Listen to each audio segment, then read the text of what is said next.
हूँ, अब तुम सुनो। भादव मास के शुक्ल पक्ष को हस्त नक्षत्र तृतीया तीज के दिन को इस व्रत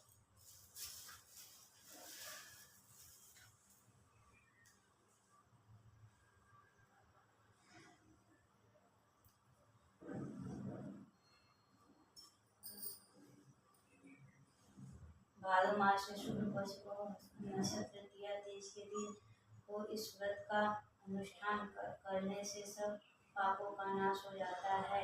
देवी सुनो, तुमसे पहले हिमालय पर्वत पर इस व्रत को किया था जो मैं सुनाता हूँ। पार्वती भी बोली, हे प्रभु, इस व्रत को मैंने किस लिए किया था वह सुनने की इच्छा है, सो कहिए।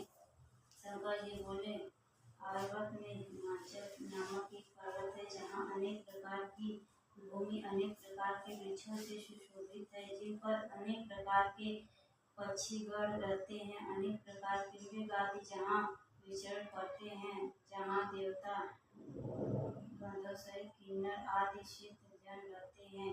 गंधर्व गण प्रसन्नता पूर्वक गान करते हैं। पहाड़ों के शिखर चंचल मणि वैद्य आदि से सुशोभित रहते हैं। वह गिरिराज आकाश को अपना मित्र जानकर अपने शिखर रूपी हाथ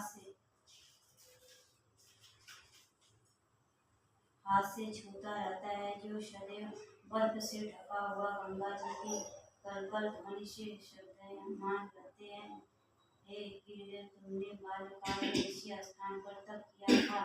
12 साल नीचे को मुख करके धूमपान किया था, फिर 64 वर्ष तुमने पेड़ के पत्ते भोजन तब किया। माघ के महीने में जल में रहकर तथा वैशाख में अग्नि में प्रवेश करके तप किया। श्रावण के महीने में 12 कुएं में निवास का अन्न जल त्याग तप करती रही। तुम्हारे कष्ट को देख तुम्हारे पिता को चिंता हुई। वे चिंतातुर होकर सोचने लगे कि मैं इस कन्या को किसके साथ हरण करूं। इस अवसर पर देवियों ने ब्राह्मण जी के पुत्र देवर्षि नारद जी से कहा, आए देवर्षि नारद जी, तुमको शैलपुत्री को देखा तो तुम्हारे पिता हिमाचल में देवर्षि को अर्ध पद्म आसन देकर सम्मान सहित बिठाया और कहा, हे मुनिवर, आज आपने यहाँ तक आने का कैसे कष्ट किया। आज मेरा वो भाग्य है कि आपका शुभागमन यहाँ पर हुआ। कहिए क्या आज्ञा है। तब नारद जी बोले, हे गिरिराज, मैं विष्णु का भेजा हुआ आया हूँ, तुम मेरी बात सुनो। आप अपनी लड़की को उत्तम वरदान करो। ब्राह्मण इंद्र शिव आदि देवताओं में विष्णु के समान कोई नहीं है, इसलिए तुम मेरे मत से आप अपने पुत्री का दान विष्णु भगवान को दे। हिमाचल बोले, यदि भगवान वासुदेव स्वयं ही पुत्री को ग्रहण करना चाहते हैं तो फिर इसी कार्य के लिए ही अपना आगमन हुआ है, तो यह मेरे गौरव की बात है, मैं अवश्य उनको ही दूंगा। हिमाचल की यह कथा सुनते ही देवर्षि नारद जी आकाश में अंदर हो गई और स्वयं चक्र गदा पद्म एवं पीताम्बरधारी विष्णु के पास पहुंची। नारद जी ने हाथ जोड़कर विष्णु से कहा, हे प्रभु, आपका विवाह काल निश्चित हो गया।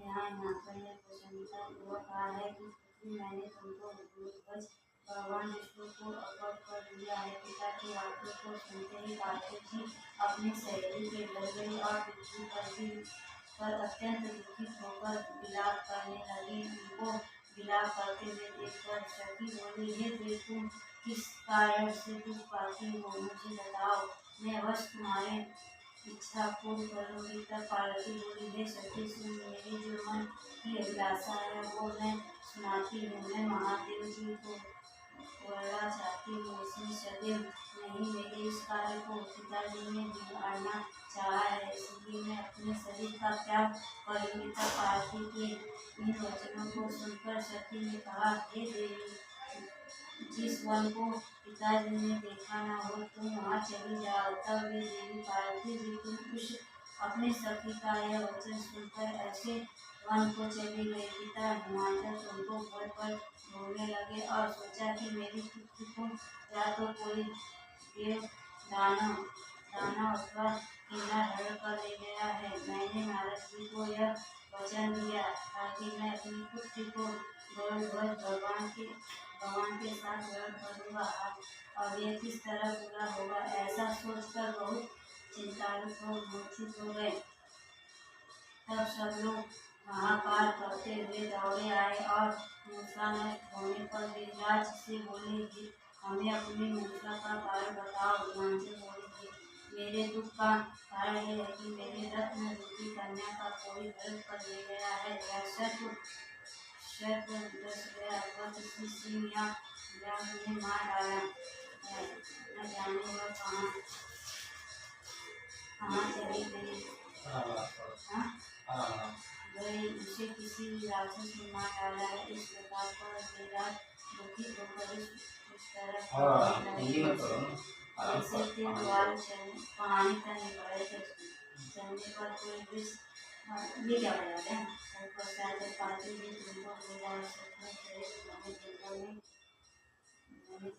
जंगल में घूमने निकलने से व्यास आदि जंतु के कारण वन महाभयानक प्रतीत होता है। तुम भी सती के साथ जंगल में घूमती हुई जंगल में एक नदी के तट पर एक गुफा में पहुंची। उस गुफा में तुम अपने सखी के साथ प्रवेश कर गए, जहाँ तुम धर्मदास का त्याग करके पादुका देवी बना कर मेरी आराधना करती रही।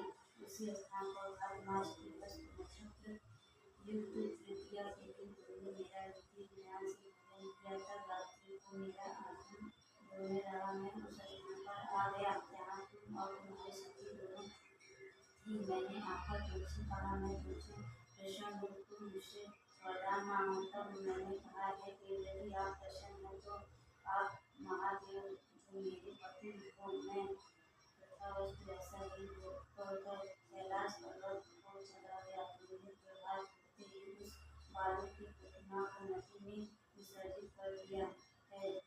सूर्य तुमने वहाँ अपनी सती सहित रथ का गायब किया। इतने में ही हिमवान की तुल्य घूमने हुए उसी वन में आ पहुँचे। वह चारों ओर तुम्हें न देखकर मूर्छित होकर जमीन पर गिर पड़े। उस समय नदी के तट पर दो कन्याओं को देखा। वे तुम्हारे पास आ गए, तुम्हें हृदय से लगाकर रोने लगे और बोले, तुम निश्चिंत व्यतिव्रत तुम्हें जंगल में क्यों चली आई। पार्वती जी बोले, तुमने कहा है पिता सुनिए, मैंने पहले ही अपना शरीर शंकर जी को समर्पित कर दिया,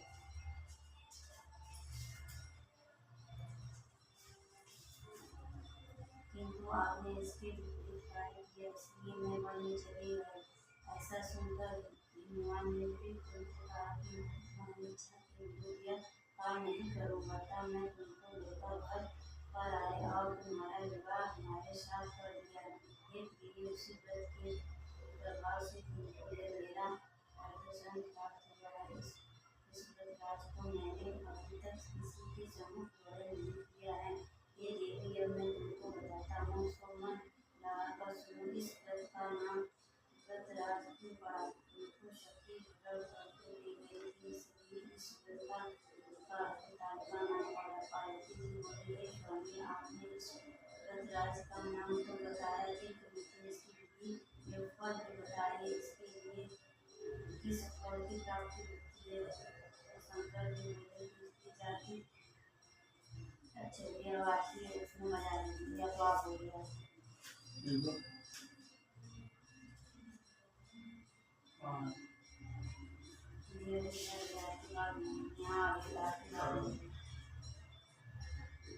उत्तम व्रत की विधि सुनिए। सौभाग्य की इच्छा रखने वाली स्त्री इस व्रत को विधि पूर्वक करे। उसने पीले के समूह से मंडप बनाकर वंदना सुशोभित करे। उसमें विधि रंगों से रेशमी वस्त्र की चांदी देवी हुई चंदन आदि सुगंधों से लेपन करके स्त्रियां प्रदर्शन शेखर मृदंग बजाएं। विधि पूर्वक मंगल जाप गीतवाद्य करके गौरा और शंकर गढ़ निर्मित प्रतिमा को स्थापित करें। फिर शिवजी को पार्वती जी का अंदर दीपक लगा दे और रात को दीपावली नींबू लौंग अनार नारंगी आदि फलों को एकत्रित करके धूप दीप आदि यंत्रों द्वारा पूजन करे। फिर मंत्रोच्चारण शिवाय के लेकर पूरा करे।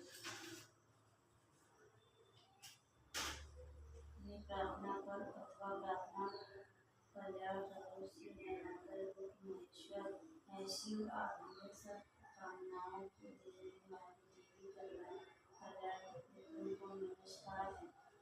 कैलाश स्वरूप माता पार्वती जी को नमस्कार करते हैं और श्री शंकर जी को सदैव नमस्कार करते हैं। हम जगत का पालन करने वाली माता जी आपको नमस्कार है।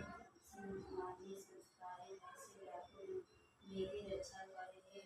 महेश्वरी मैंने इसी अभिलाषा से आपका पूजन किया है। पार्वती माता आप हमारे ऊपर प्रसन्न होकर मुझे सुख और सौभाग्य प्रदान कीजिए। इस प्रकार मंत्र द्वारा उमा शरीर शंकर जी का पूजन करें तथा विधि विधान शरीर तथा शुभ वस्त्र तथा आभूषण ब्राह्मणों को दान करें। इस प्रकार से पति तथा पत्नी दोनों को एकत्र होकर पूजन करें।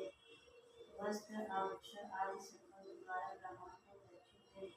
हे देवी प्रकार व्रत करने वाले को सभी पाप नष्ट हो जाते हैं। फिर वह 7 जन्म तक राज्य सुख और सौभाग्य को भोगती हैं। जो स्त्री इस तृतीया के दिन नहाकर बढ़ती है व्रत को नहीं करती वह 7 जन्म तक बंधा विधवा होती है। जो स्त्री इस व्रत को नहीं करती होती है तथा वह नरक में जाकर कष्ट पाती है। इसके अन्याय करने वाली सुकृत फल खाने वाली अनार तथा पीने वाले शरबत पीने वाले जो दूध पीने वाले सभी मांस खाने वाले दही खाने वाली गिलासी मिठाई खाने वाले चिट्ठी सब चीजें खाने वाली मक्खी का जन्म पाती है। सोने वाले अजगरी पति को धोखा देने वाली मुर्गी का जन्म पाती है।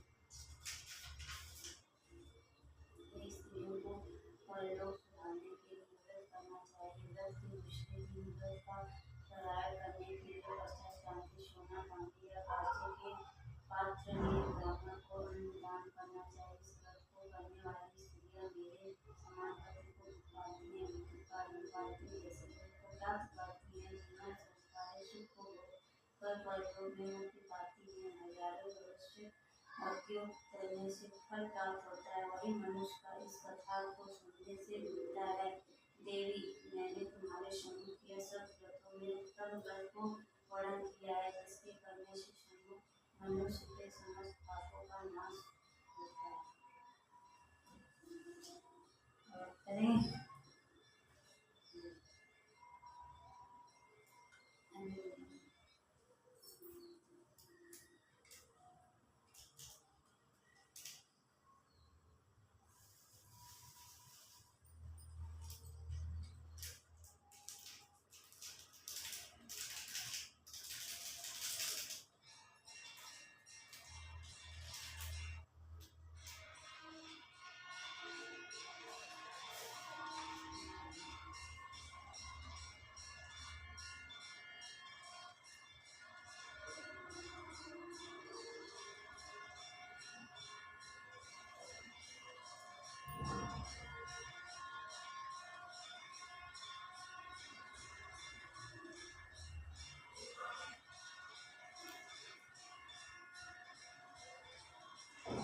आगे क्या कर रहे हैं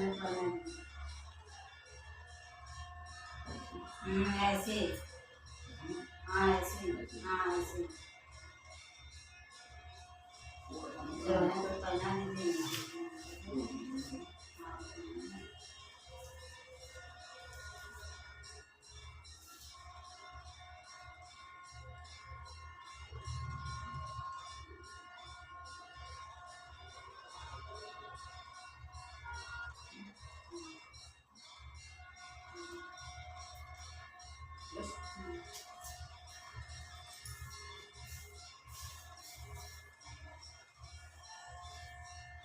आप तो क्या करते हैं ना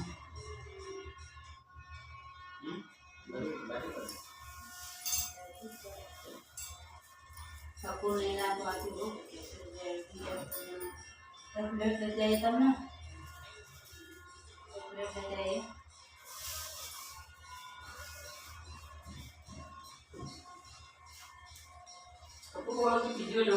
नहीं वो जला खत्म नहीं हो गई कोरोना में, मुझे दिया है ना।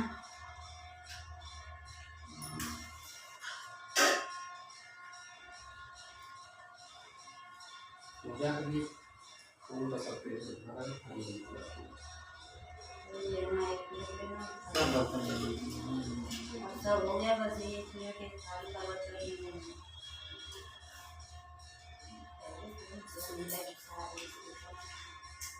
अरे सीधा आने से ले जाएंगे,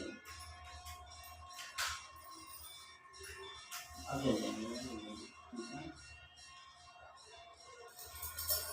सीधा तो नहीं ले जाएंगे, वो भी जो सारे देखो जले नहीं और चला कर तो ले जाएंगे। उसको बंद कर दीजिए।